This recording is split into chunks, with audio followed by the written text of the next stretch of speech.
Welcome to the Governor's Night Out. My name is Matt Roche. I am the board president of Barrister's Bookshop, who is sponsoring this event. Make sure you find Kelly at some point, right over here. She has raffle tickets, so everyone in attendance will get a ticket. We're going to raffle off 2 autographed copies of one of each of their books. We are very lucky to have 2 extremely successful and influential former governors on campus tonight to discuss their recent book releases, their time in office, and the current political scene. Amy, our great bookstore manager, will be selling both of their books, and both have agreed to sign each copy. At the end of the night, we will have the Q&A session, where we strongly recommend anyone with a question, please pose it. I was told that there's no restrictions, right? No restrictions. Well, I can still evade questions just as well as I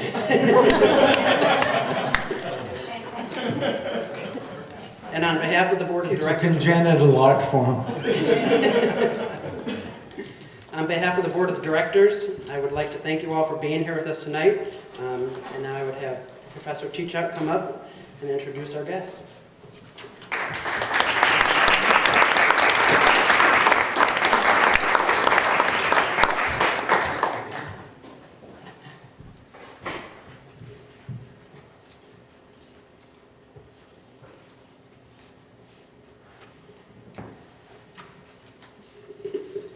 Thank you. It's a pleasure to be able to introduce these 2 very remarkable political figures this evening.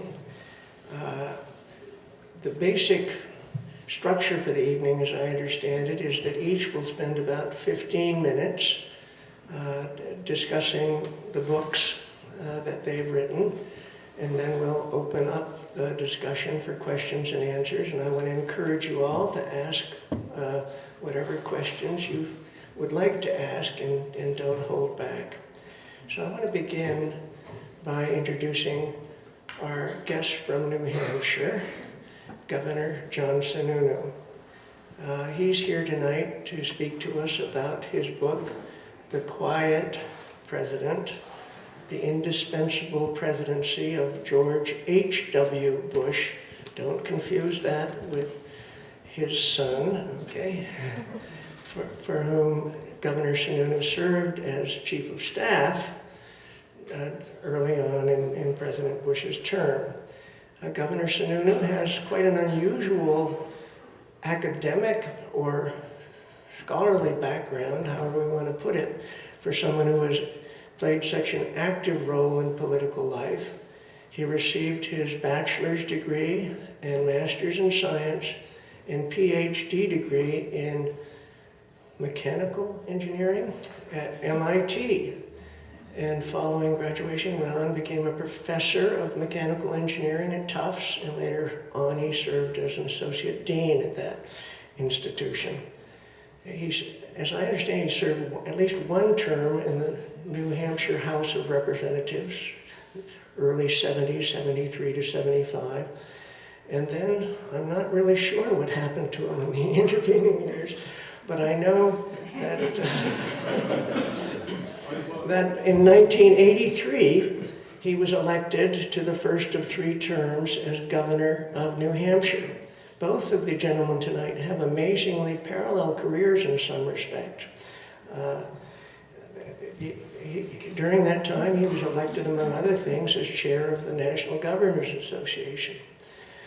The experience he's primarily going to talk to us tonight about, however, relates to his service as the first Chief of Staff for President George H.W. Bush, a position he held from '89 to 1991. He made a very important decision during this time whether he wants to claim responsibility for it or not. On the recommendation of Senator Warren Rudman from New Hampshire, he recommended that President Bush appoint David Souter to the United States Supreme Court. I think maybe in the belief that Souter would turn out to be something like Justice Scalia. Well, it didn't turn out that way.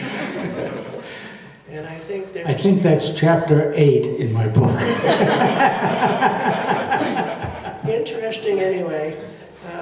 Clearly a disappointment that Souter did not turn out to be a conservative justice, but turned out to be one of the more liberal justices. And among other things, Souter was instrumental in engineering the court's decision in Planned Parenthood versus Casey, which basically upheld a woman's right to choose as established in Roe versus Wade. Governor Sununu also had the honor of appearing on the front cover of Time magazine in 1990 under the heading, Bush's Bad Cop. In any event, we're really fortunate to have him with us here tonight to share with us his experiences in the Bush White House. After leaving the Bush White House, I know he served for a number of years as a co-host of CNN's Crossfire, and he is serving as a president of an engineering company called JHS Associates. Fair enough. Okay. So I would like to now introduce briefly our other guest tonight, who's also had a remarkable, unique political career here in Vermont. Governor Douglas went to Middlebury College, where he was a Russian major. If you don't believe that, you can ask him to speak some Russian to you. I believe from a report I saw on television last night, he can say, "My grandmother wears combat boots." Я стараюсь говорить немножко по-русски. There you go. Okay. He was active in the Student Republican Party at Middlebury, and within months after graduating, he was elected to his first term in the Vermont House of Representatives. Within a very short period of time, he rose at the age of 25 to be majority leader in the House. He was elected after that to serve as Secretary of State for 12 years. After that, he was elected 3 times to serve as State Treasurer. And following that, he was elected in 2002 to serve the first of 4 terms as governor of the state of Vermont. Really remarkable, I think unique political career in the state. Governor Douglas is also responsible for an important decision that affects the current state of presidential politics. Whether he wants to be responsible for that decision or not, we'll find out. I believe it was in 2005 when Senator Jeffords resigned from his position. The position opened up, and a guy named Bernie Sanders decided to throw his hat in the ring. Now, everybody thought there was only one guy in the state of Vermont who could beat Bernie Sanders, and he is the guy who's sitting right to my left. But Governor Douglas decided to decline to enter that competition, and as a consequence, the rest is history. I'm speechless. Governor Douglas is here to speak to us tonight about his experience in Vermont politics and in Vermont life generally. I know he has an interest in Vermont history as well. His book jacket says his real legacy grows from his unflagging commitment to get out of Montpelier and meet Vermonters one-on-one. And anybody who was around during Governor Douglas's service as governor will tell you, the guy, there wasn't a single ribbon-cutting event in the state of Vermont at which Governor Douglas was not present. He came to be known as the master of ceremonies because at ribbon-cutting ceremonies, he was always there. Okay. The book jacket also says he does it all, from kissing a cow at a county fair to offering advice to the president of the Oval Office. Seriously, it's difficult to imagine anybody in Vermont with more political insight into the way government operates, into the characters who have populated the scene of Vermont politics over the years than Governor Douglas. So we're very fortunate to have him here with us tonight. So without further ado, I'll turn the podium over to Governor Sununu. Please welcome Governor John Sununu.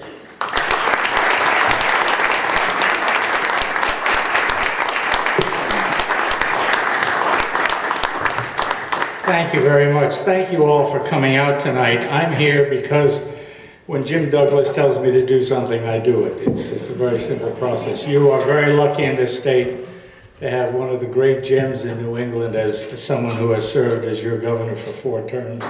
And I am really happy to be sharing the podium with Governor Douglas this evening. I often get asked, why did I write this book and why did I write it now? I served as Chief of Staff and Counselor to the President for 3 years and 3 months in George Bush's single term as President of the United States. And during that time, I got to see a true president in action. A president that really didn't like to talk about himself, hence the title, The Quiet Man. His mother told him, George, don't brag and bend your knees when you volley. And I'll come back to that saying in a minute. But he really did not like to talk about himself. And after having watched the world underrate this presidency over the last quarter century, I really felt that I had an obligation to try and gather up all of his accomplishments and put them between the 2 covers of a book. Most people remember George Herbert Walker Bush, the 41st President of the United States, for what he accomplished in foreign policy. George Bush succeeded Ronald Reagan, and that in itself is an interesting story. If you take a look at, if you Google, you'll find out that since Dwight Eisenhower, no single party has held the White House for more than 8 years, except once in that period of time. And it was when George Bush was elected to succeed Ronald Reagan.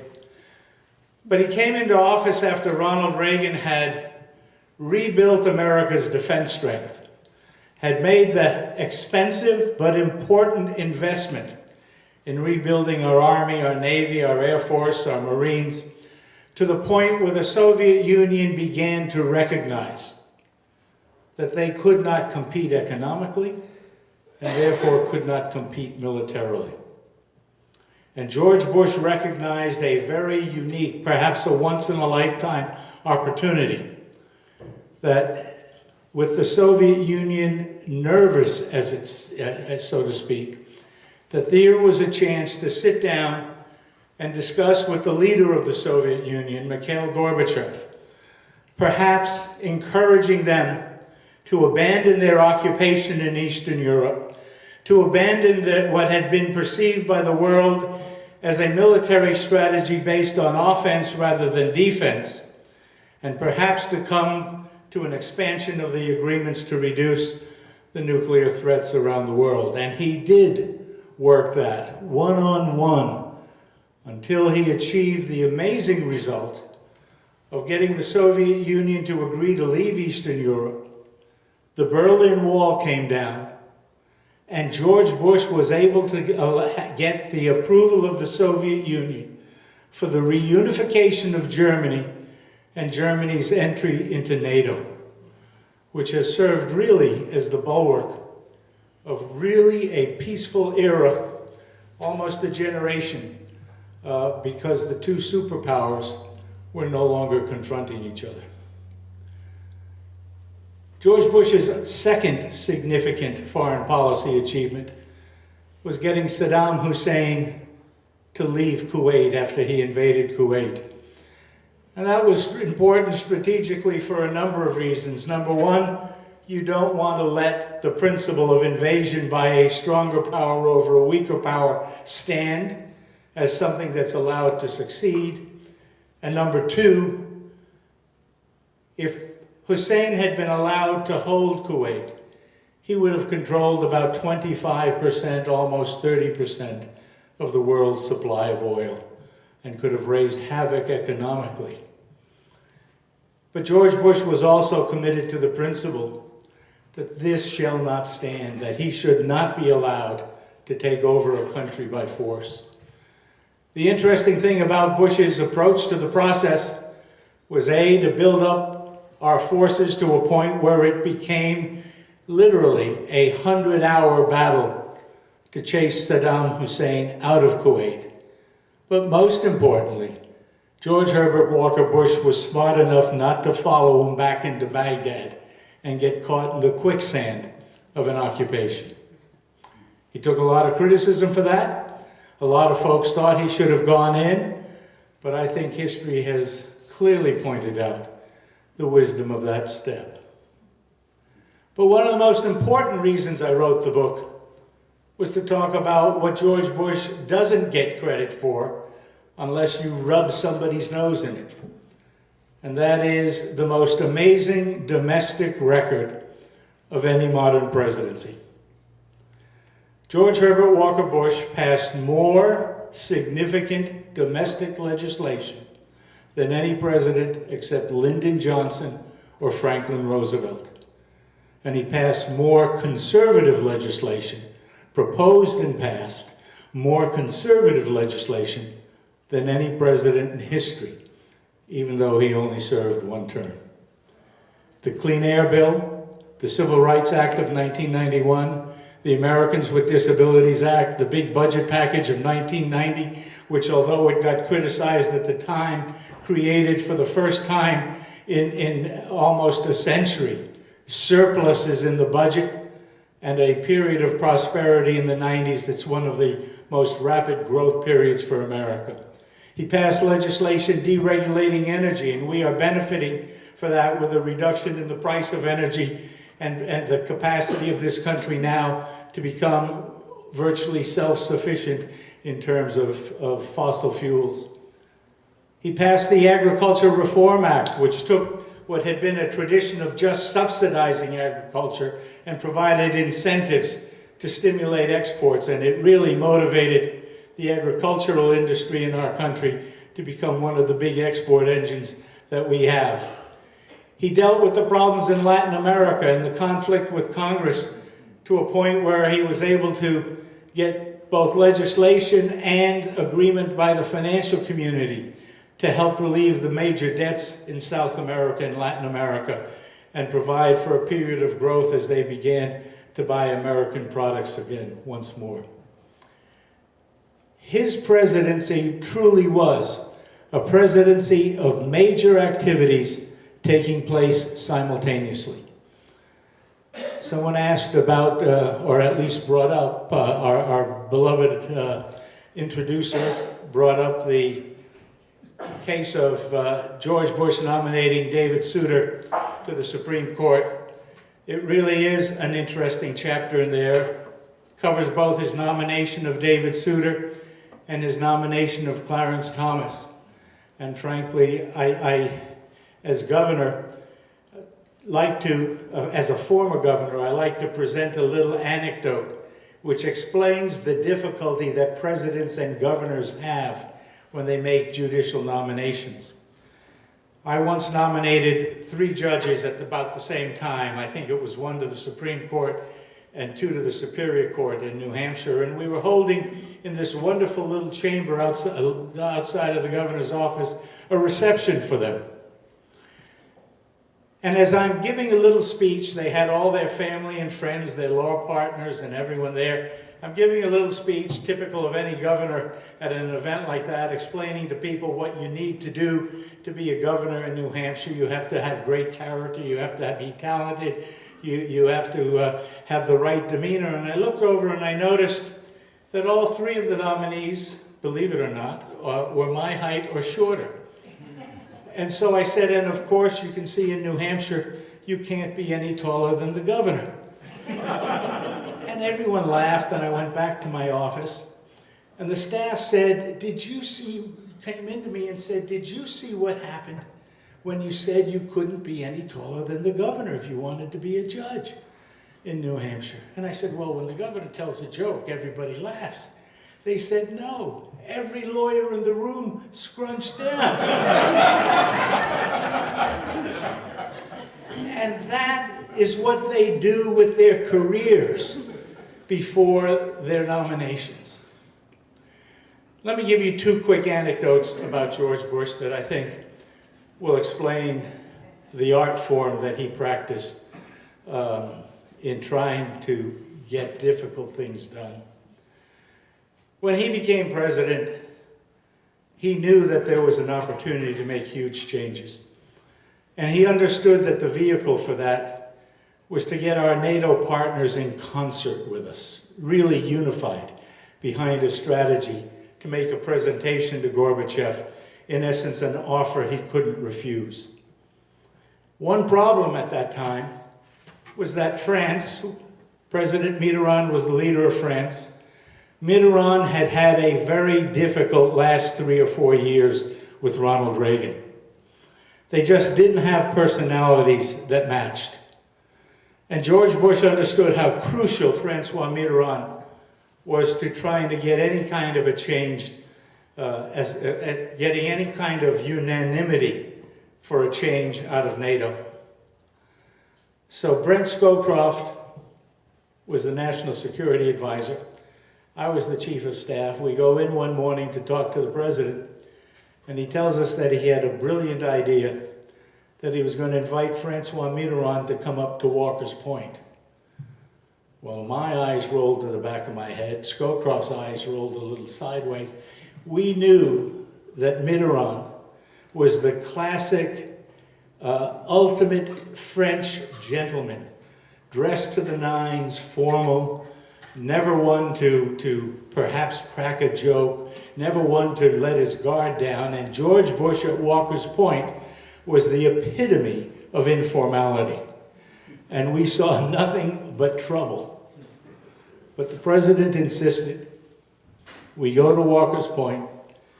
Mitterrand lands in the helicopter. He gets off, dressed to the nines, French cuffs, beautifully shined shoes, a great dark tie, starched shirt, and George Bush greets him, dressed slightly more informally.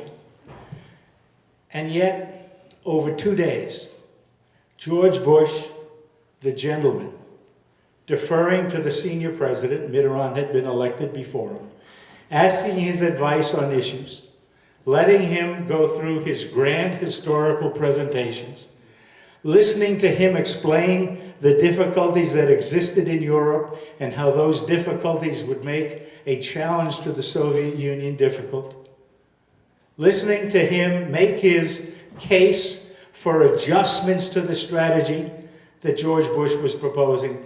By the end of a day and a half, 2 days, George and Francois by that point, had come to an agreement on how they were going to approach this process.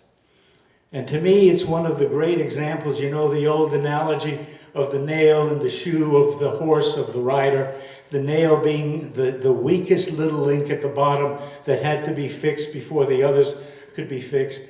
This classically was George Bush taking care of the weak link as he then went on in the unanimity of NATO, as he then went on to get Margaret Thatcher and Helmut Kohl on board. The other point, and I'm running out of time here and I want to hear Jim Douglas's presentation. The other point is that in doing the budget agreement, and it was a difficult agreement because George Mitchell and Tom Foley controlled Congress, 260 to 175 in the House, 55 to 45 in the Senate, and they were determined to make George Bush pay the ransom of taxes because he had said, "Read my lips, no new taxes."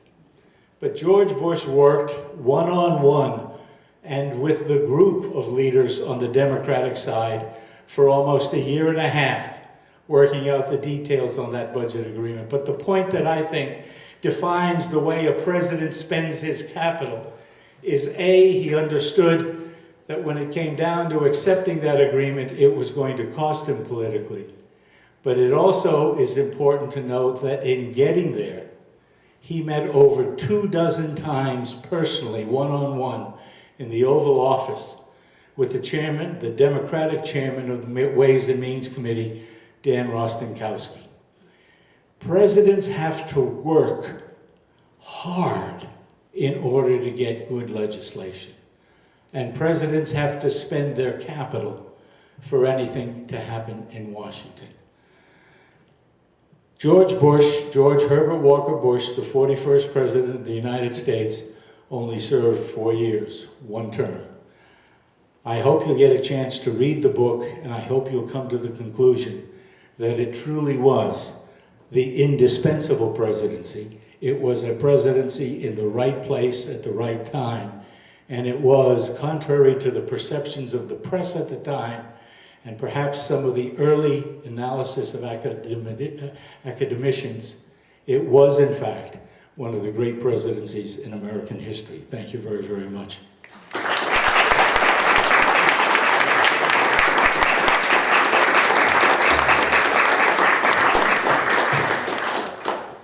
Well, what a pleasure it is to have Governor Sununu on the west bank of the Connecticut. We appreciate his coming over. Interestingly, he and We I call it the left side of the river. Yeah, well, actually, I have too, but I was trying to be diplomatic.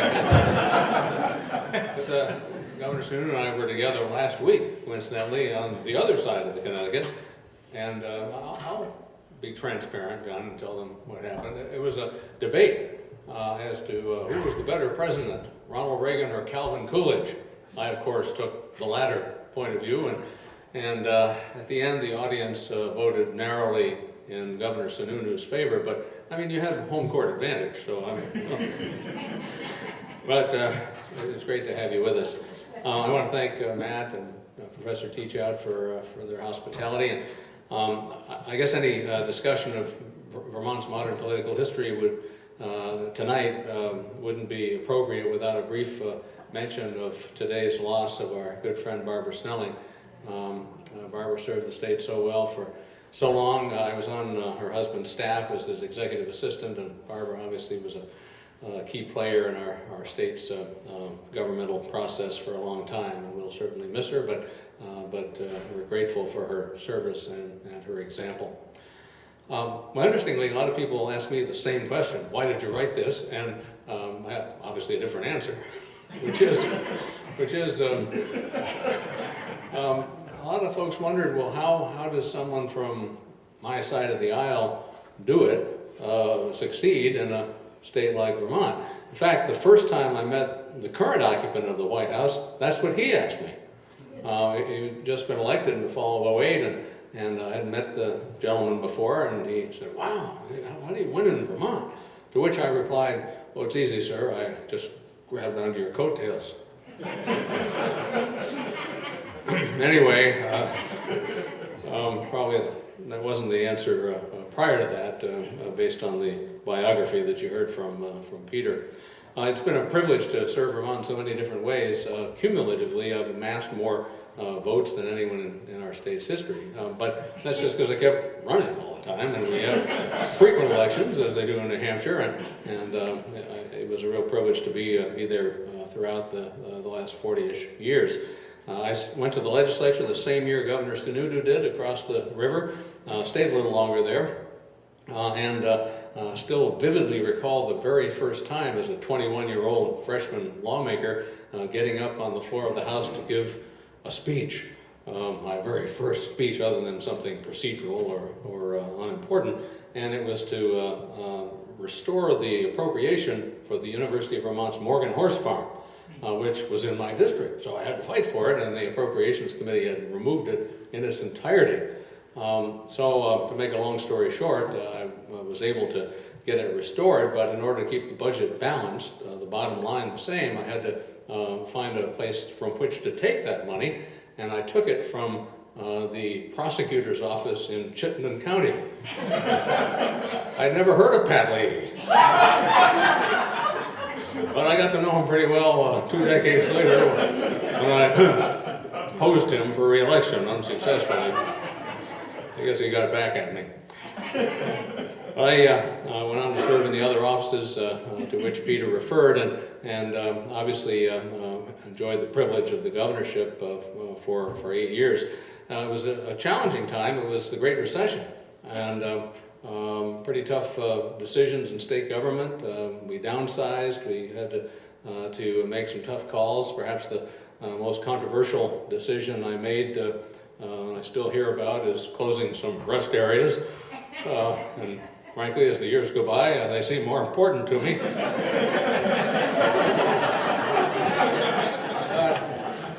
It seemed at the time that was a better decision than digging into the vital human services that were so important to a lot of people in our state. I suppose most of you know about the Champlain Bridge on the other side of the state that crosses Lake Champlain. You may recall that it was replaced in 2009 after finding that the supports had deteriorated far more seriously than anyone had imagined. What you may not know is that I personally blew it up. I never felt so much power all the time I was in office, but I pushed the button, and the rest, as they say, is history. If any of you were there, it was disappointing from a spectator standpoint because it was a blizzard 2 days after Christmas, and you couldn't see it unless you were really close, and I was really close, and I could barely see it, so it was disappointing from that standpoint. I had a lot of great opportunities during my time in office. As Governor Sununu did, I had the privilege of serving as chairman of the National Governors Association. But before that, I was graciously received by the 43rd President of the United States, and I signed on his campaign early, frankly, and George W. remembers his friends, and Dorothy and I had the privilege of staying overnight at the White House a few times, including, yes, I'll admit it to you, in the Lincoln bedroom. And that was interesting because there's a log of who comes in, right, and who stays there, and my staff were horrified because the president wasn't too popular here, you may recall, and they asked, how are we going to explain this to the press? And I said, well, it's easy. Everybody in Vermont knows what a cheapskate I am. Free room's a free room. So I didn't get too much flack for it. I told the president I was debating the portrait on the wall, kind of a Lincoln Douglas debate. Anyway. And then the 44th president came along. I mentioned I met him right after the election, but I served as chairman of NGA during the debate on the Affordable Care Act, the health care reform law in 2009, and that was an adventure. My sense is, and John can confirm this or not, that traditionally the NGA is a very collegial organization because the problems of the governorship really aren't partisan. I used to enjoy those private meetings where we kick all the staff out and just talk among ourselves, and you wouldn't know what party anybody belonged to. But when things got quite partisan in the ACA debate, they did in the ranks of the governors too, and I think that's regrettable because, as I say, our responsibilities are the same. There was one Democratic colleague who deemed the Affordable Care Act, quote, the mother of all unfunded mandates, unquote, but I think he was the exception, and he was ostracized by the administration for a while. But I regret the fact that we had that schism within the ranks of the governors because it's difficult to repair, and I don't think it was in the national interest. Obviously, there's quite a schism in Washington now, and that's very disconcerting. I spend some time in my book talking about the polarization of the American electorate and how disappointing it is. Instead of the robust legislative agenda that we heard was the legacy of the first Bush administration, we've had recent years where all they've done is pass resolutions of condolence and rename a few post offices. I mean, it's been terrible. And then they manufacture these crises. We get up to the brink of a shutdown or end of a fiscal year, and then they solve them and expect us to be grateful. And I mean, it's a very unsatisfying experience, and we've got to find a way to get out of this rank partisanship and back to working in the best interest of the American people. So I hope we can. I think there are a lot of reasons for that. Legislative gerrymandering is part of it because a lot of members of the Congress rush for the fringes because they're more worried about a primary challenge than they are in keeping their seat in the general election. The media don't help it. I think they inflame all of this, except for Governor Sununu's show, of course, which was purely informative and educational. But they stir the juices, don't they? And they don't really offer information or news. They just confirm the views that their viewers have or their listeners, and people get all the more excited about it. So I think it's a serious problem that we've got to resolve in this country, or we're not going to be successful. I spent a little time during my sabbatical from government after my Senate race as a consultant to the oh, my Russian friend is gone. The Central Election Commission in Moscow. And I thought, who are we to preach democracy when we're so dysfunctional to other countries? So I think we've really got to find a way to improve it. And people ask, well, okay, things are terrible in the national scene, but what about Vermont? We're the oasis of peace and harmony and friendship and bipartisanship, right? Well, we're better than other places, but I don't think we're as good as we used to be. And I argue, half in jest, in the book that perhaps we shouldn't have built the interstate highways, because there are a lot more legislators who commute to Montpelier now. And I remember when Dick Snelling and I served in the House in the early 70s, most folks stayed overnight. We socialized in the evening and got to know one another a lot better. And I always believe that if you have dinner with someone, you're not as likely to be as sharp in debate the next day when you're talking about an issue on which you might disagree. So I think we've got to find a way to be more collegial, and Congress is the same or worse when they fly down on Tuesday and come back on Thursday and don't get a chance to get to know one another.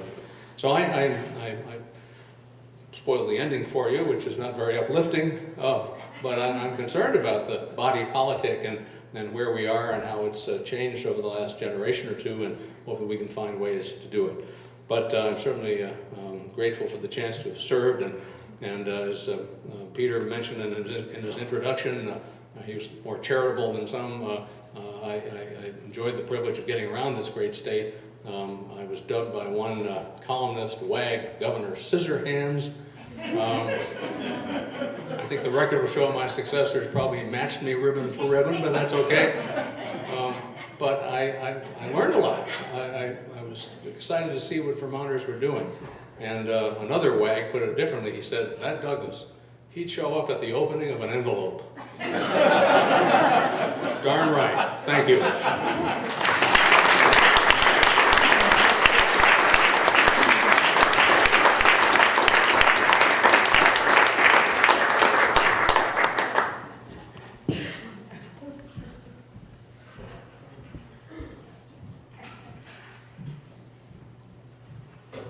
Well, thank you very much. Both of those presentations were very interesting and enlightening. I'd like to open up the session now for questions or comments or answers. Yes, if you, we've got traveling microphones here. If you would stand up and identify yourself. My name is Roy Black, and my question is about term limits pertaining to the Supreme Court and also the Congress. How these gentlemen would feel about having them or not having them. Which of you would like to begin? Governor Sununu? To be honest, I'm ambivalent, but I will tell you this, everybody who seems to be so emotionally attached to term limits, I think is overly optimistic on how term limits might have an effect. It would just be a different game under different rules.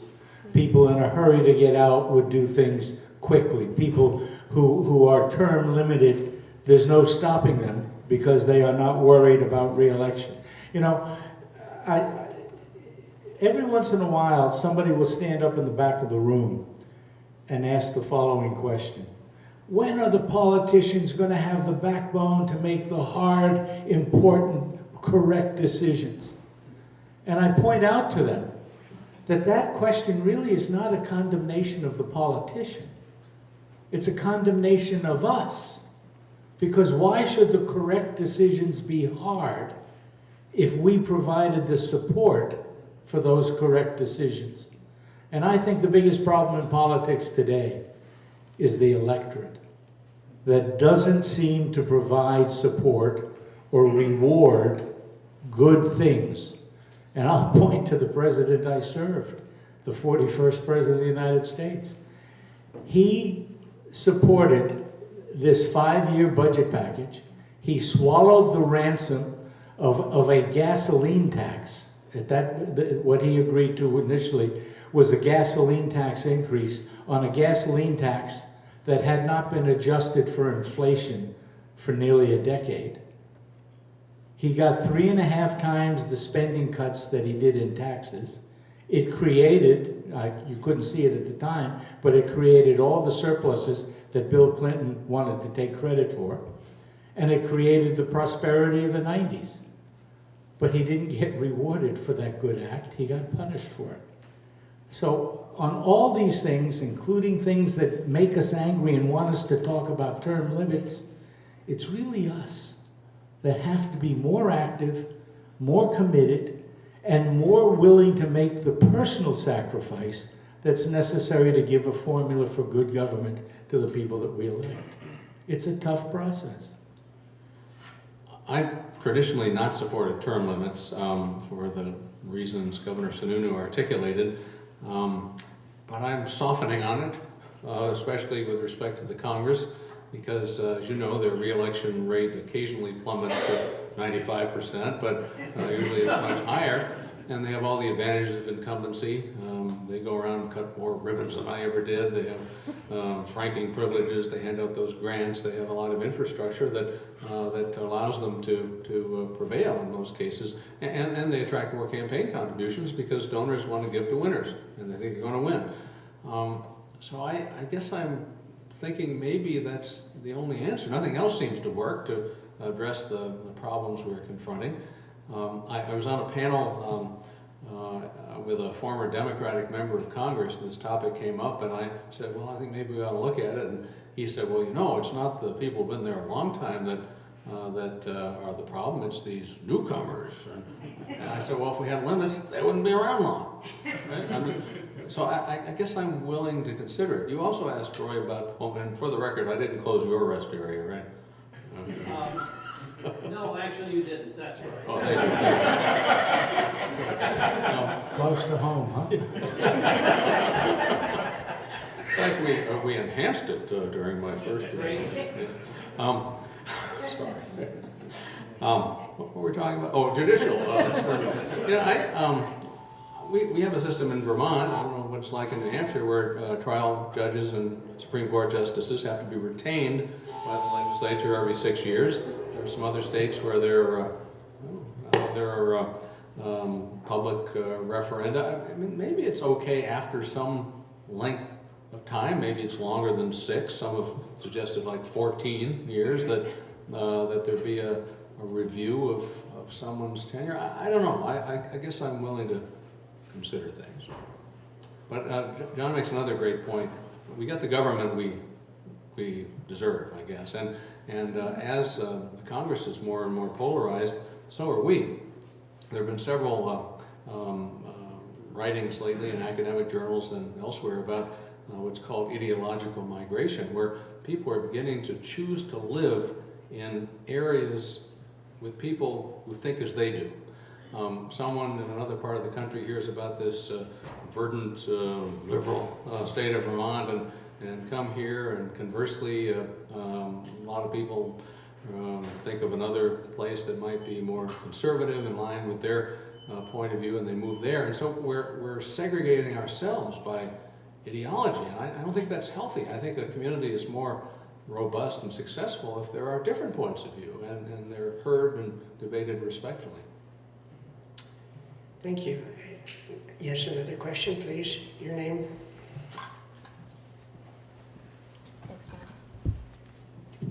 Good evening. Thank you both for being here. My name is Michelle Levy-Stozier, and I'm a proud Granite Stater, although on the progressive side of the right. And I'm also a 1L here at Vermont Law.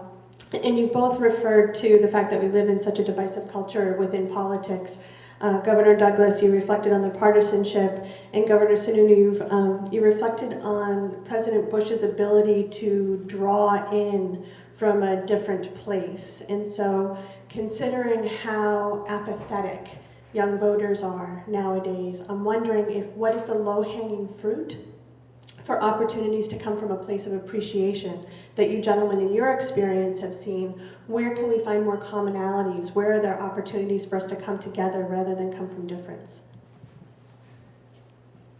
I don't think there can be any true bipartisanship, nor a tone of mutual respect amongst voters, nor an effort to really work hard to find solutions rather than to focus on divisiveness.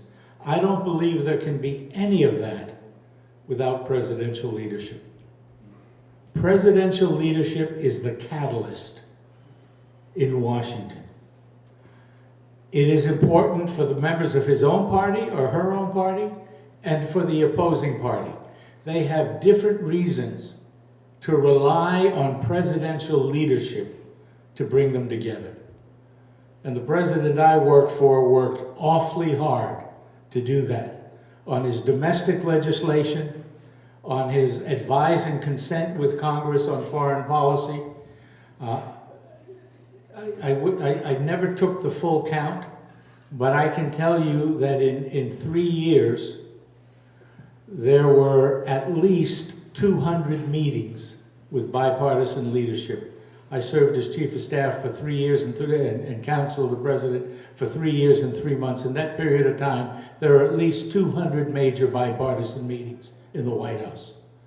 And that created a tone. This was a president that got the legislation he wanted fundamentally against 260 to 175 in the House and 55-45 in the Senate. It wasn't they were giving him gifts. They were coming down and negotiating the details. And that, I think, created a climate of bipartisanship. Governor Douglas talked about the National Governors Association. A lot of George Bush's agenda came from governors, both Republican and Democrat. When Bill Clinton took office as a former governor, and I had served as governor with Clinton, he was chairman of the NGA the year before I became chairman, and we worked very closely. He came in and and he was a Democratic governor, but he worked Congress well. Bipartisan leadership. His leadership caused bipartisan accord. And he got a welfare reform package that to me is one of the great pieces of legislation passed in the last generation. So presidential leadership is the key, and it creates a tone, I think, that would reinvigorate the young people of the country to understand that our system is a system that works. I think what is discouraging the young is that for their entire life they've been living in a system that hasn't been working, and I think it's the result of a lack of leadership out of the White House. I agree entirely, and interestingly, a Democratic colleague used the exact same words that Governor Sununu just did in a conversation with me a couple of years ago. He said, in the end, it's got to be presidential leadership that gets us out of this. And he said, this is a Democrat, I'm not sure the guy who's there now can do it. And we've heard about the beer summit, on the South Lawn, but the president, who's a bright guy, I like him, but he's not a schmoozer. And a lot of the success in working with the Congress, especially of the other party, is those hundreds of meetings to spend time working things out. It's fun to be on the campaign trail and give a lot of speeches and shake hands, but the drudgery of governing is very different, and I'm not sure we see the focus on that today. And tying in with the NGA again, one recent year, the current president invited all the Democratic governors to the White House during the NGA conference, and President Bush 43 never invited all the Republicans. No president has ever only invited a single party to the White House. Till now. And I was shocked when I heard it. If that had happened If that had happened when I was chairman as a Republican and Ronald Reagan invited only one party, I think I would have led a revolt and refused to go. Because the essence of the NGA is its bipartisanship. It really is. Governors, maybe it's easier for them to be bipartisan, but it is, in my opinion, the fabric of the political structure in which bipartisanship is most prevalent in the country. And anybody that makes an effort to diminish that, I think, is hurting the country as a whole.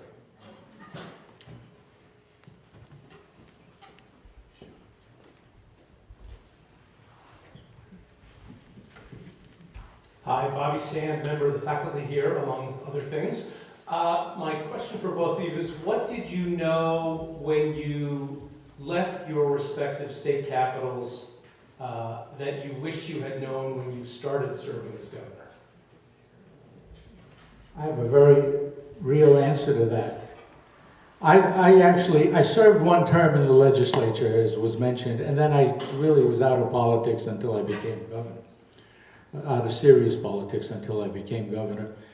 The most important lesson I learned, and it is a lesson that people coming from the private sector almost never learn, is that the greatest strength of our constitutional systems at the state and federal level is how inefficient, how not efficient government is. Now let me explain that.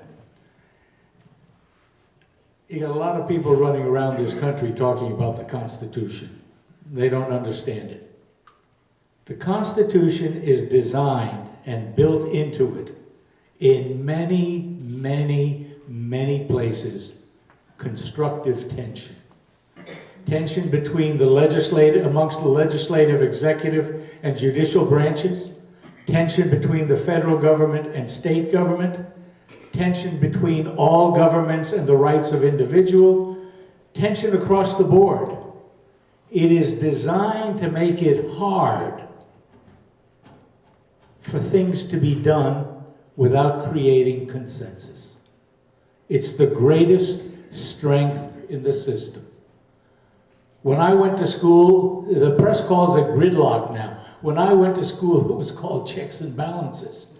People acknowledged the constructive tension. So the most important, I don't mean inefficiency in the bureaucracy fulfilling their jobs. I mean inefficiency in changing policy. It is designed to be hard. You have to work at it. You have to negotiate. You have to compromise. You have to work across the aisle. You have to work across the branches. And you have to work federal government and the states. That's not efficient, but it's not efficient on purpose. And most people in the private sector, like the dancing bear at the top of the Republican polls right now, haven't got the slightest idea of how the process works. How do you really feel, John? It's mixed company, I can't tell you.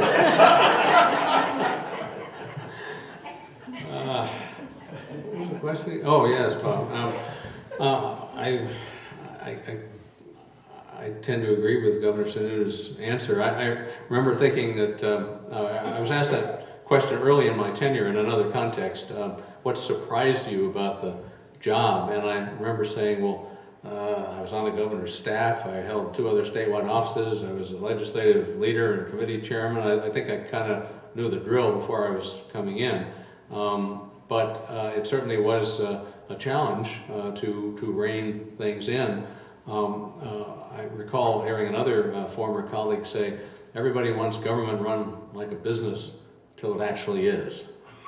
and you know, it is a collaborative process, and I guess I have some frustration with the fact that we couldn't make more changes more quickly. But in a crisis, we did. During the recession, we had some significant downsizing.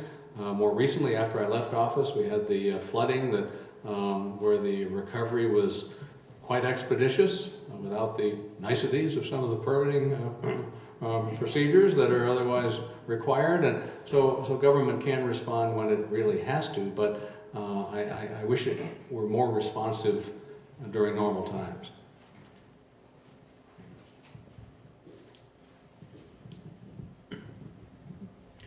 Rashad Thomas. I know both of these gentlemen very well. They're both excellent guys. But anyways, I have a multi-part question for both of them. Hope I can remember the parts. They're pretty simple. I'd like to know what your thoughts are about the future of the GOP in your respective states, and particularly the gubernatorial election coming up next fall in both Vermont and New Hampshire, where both states have open seats. And then I'd also like to know, Governor Sununu, about that notorious episode during the GHWB presidency of the Clarence Thomas hearings. I think we have a tendency to sort of look back on the past and think that things were a lot rosier back then, but I can't think of any episode in the last generation that was as nasty and dreadful to the body politic as the way Justice Thomas was pilloried in those hearings. So would you particularly talk about President Bush's thoughts, if you know, I'm sure he's confided in you and that sort of thing about that episode. I think it's chapter 8. First of all, the first part of the question was about the parties in our states. I think this is a rough patch for everybody. There is a lot of, I think, misunderstanding by the electorate on how the system's supposed to function. And as a result, they're angry, but I think they're angry about the wrong things. And at some point, that has to mellow out. They've got to just understand that there are consequences to actions and decisions, and there's consequences to lack of actions and lack of decisions. And it's okay to get angry when people don't do what they can do, but to get angry when people don't do what they can't do is, I think, counterproductive. So I think the process will work itself out. Secondly, you asked about the gubernatorial races. I think everything will be okay in New Hampshire because Christopher Sununu is running for governor. But I don't know. It's going to be a crazy election. If the Republicans end up nominating somebody who doesn't know what the presidency is, it'll be a disaster across the board. And now on the Clarence Thomas. Let me give you, the Clarence Thomas nomination and confirmation process was really a very bitter process, as you remember. Clarence himself called it a high-tech lynching. George Bush never wavered. I think the interesting thing about that whole process and our recollection of it is the following. When Clarence Thomas was confirmed, a poll in the United States showed that nearly 70% of the people, 68% I think, supported Clarence Thomas, and 30% supported Anita Hill. Over 2-1.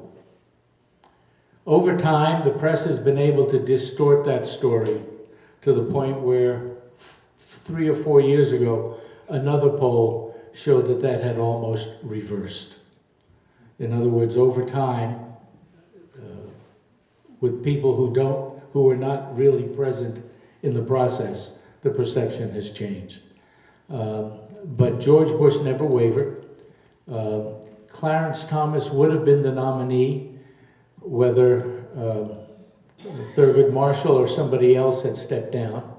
And yet the press made a big deal that George Bush was nominating a black American to succeed a black American on the Supreme Court. But if any of the other judges had stepped down, a non-black American, it would still have been Clarence Thomas nominated. He had been groomed for that, frankly, by a constructive cabal in the White House led by Boyd and Gray. And that process had been in place for a long, long time. So the reality in this world is a lot different than perception sometimes.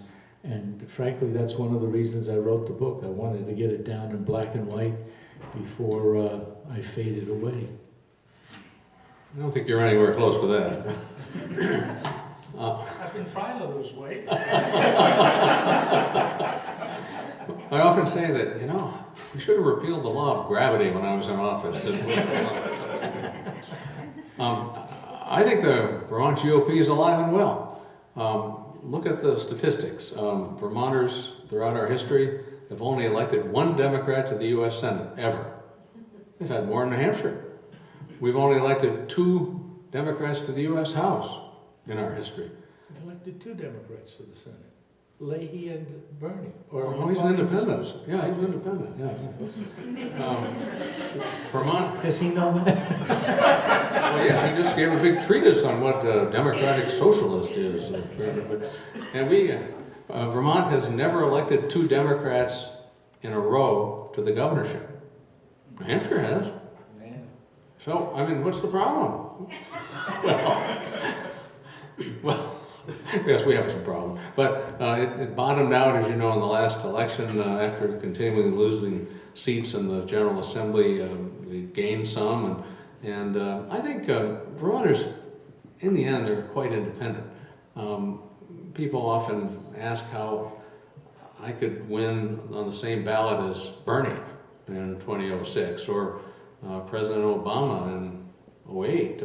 Well, because Vermonters do jump around the ballot. They look at each race separately, and we got rid of that straight party column back in the 70s, which made it harder to jump around. So I think Vermonters are thoughtful, and there's often a swing back and forth between an expansionist period of our state government and then sort of a contraction, and we're heading toward the latter if history is any guide. So I think Lieutenant Governor Scott is very popular, won his last election by a wide margin, enjoys a great deal of bipartisan support. Further questions? Why don't we just take 1 or 2 more questions? Mike Sorgi from Rochester, Vermont. I'm wondering about campaign finance reform. It seems like at the national level, you either have to be a millionaire to run for, in many places at the senatorial level or certainly at the presidential level, you either have to be a millionaire or a billionaire or have the support of a few billionaires to be considered a viable candidate. How do you see things working out in the future in that regard? Let me rephrase that. Just do you support campaign finance reform, or are you opposed to it? If I'm not mistaken, in the last 30 years, there have been 4 major campaign finance reform pieces of legislation passed. And each one ends up making it worse and worse and worse. And frankly, I would be willing to wager now that if we get another piece of campaign finance reform, it'll make it worse again. It is inevitable as you start tinkering with the process that you create new opportunities for new mischief. And frankly, I just don't think you solve that kind of a problem just by passing legislation. I was Secretary of State, as Professor Teachow noted, for a dozen years administering the election process, and I said many times during those years that campaign money is like a tube of toothpaste. If you squeeze it somewhere, it just goes somewhere else. And we've seen repeatedly, nationally and in Vermont, that folks find a way around it. National examples through what do they call it, 504 or something. 503 is some section of the tax code that can create a new organization, but there are an awful lot of creative folks. Parties and PACs have lawyers who can figure this out and find ways to get around them. And even on a smaller basis here in Vermont, I vividly recall in the 90s when the state Senate majority switched to another different major political party. The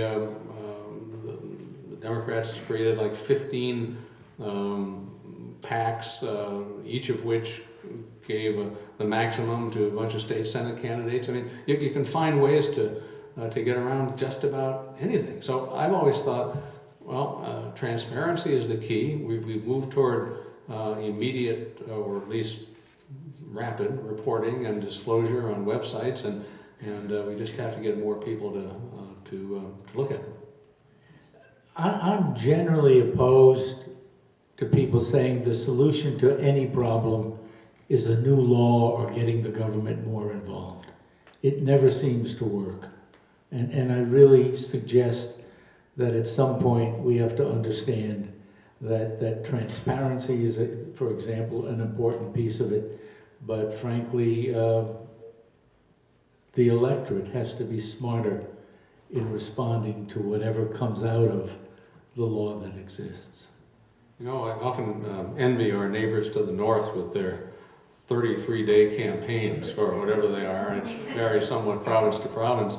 Wow. But because we have fixed terms in perpetuity, we can run forever. After the 2008 election, before I'd been sworn in for my final term, another candidate announced that he was going to oppose me in the 2010 election. Well, I fooled him. I didn't run. But I mean, before I'd even begun the term, I had an announced opponent. But that's our system. I don't know what we can do about that. It's that darn First Amendment. One final question. Go ahead, Steve. Hello, my name is Stephen Yoakum. I'm 3L here at VLS, and I had one question which is kind of open-ended, more philosophically based. What do you think is the purpose of government?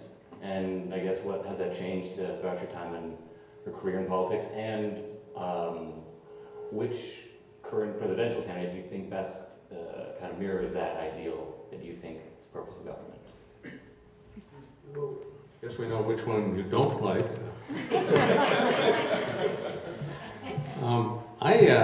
I think Abraham Lincoln said it best. He said the purpose of government is to do, and I quote him in my book, what people can't do for themselves or can't do so well for themselves. The philosophy of a limited government, and I think we've seen in recent years where the federal government in particular and states to some degree have overextended themselves, overcommitted, established a panoply of programs that are unsustainable. The government is just trying to do too much. We all want to do good deeds for our neighbors, and we just keep doing more and more. I teach at Middlebury College now, one course, and we talk about the political history of Vermont and its government, and for the first 30 years, state government moved around. There was no permanent state capital. It alternated its sessions of the legislature between the east and the west sides of the Green Mountains. And I think, I asked the students, what do you think about a government that was so nimble and small that they could pick up and move every year? And now we have 8,000 state employees in our capital and elsewhere, and probably somewhere between 0 and 8,000 is the right number to provide the basic services that are really essential to Vermonters. So I think Lincoln said it best, and that philosophy ought to guide us today. Yeah, I support that concept that it should do what people can't do for themselves or what they can't do as well. But I would add one more line to that, and it would be, and no more. And you know, what happens is there's a phase of the relationship between people and their government in which it's easy for the people to give the government some of their rights, and it doesn't work out too badly for a while. But then you give up a little more, and the whole thing begins to be oppressive. And I'm very concerned that we have moved through perhaps all of that slack in the system, and we are coming up against the point where government has just gotten so big that A, we can't afford it, and B, we don't like it. And I think this puts us in a very difficult time. I think it's a very difficult 2 decades that we're going to go through, in which some very important long-term, really long-term decisions for this country are going to be made. Well, with that, I would like to thank our 2 speakers tonight. Let it never be said that the Republican voice of Northern New England is never heard in the halls of Vermont Law School. It's really been a great experience, and sitting and listening tonight, I frankly wish that we had voices like this and minds like this engaged in the presidential debates for both parties, because it's really nice and refreshing to hear the responsible political voices based on such a wealth of experience. So thank you very much to both of you.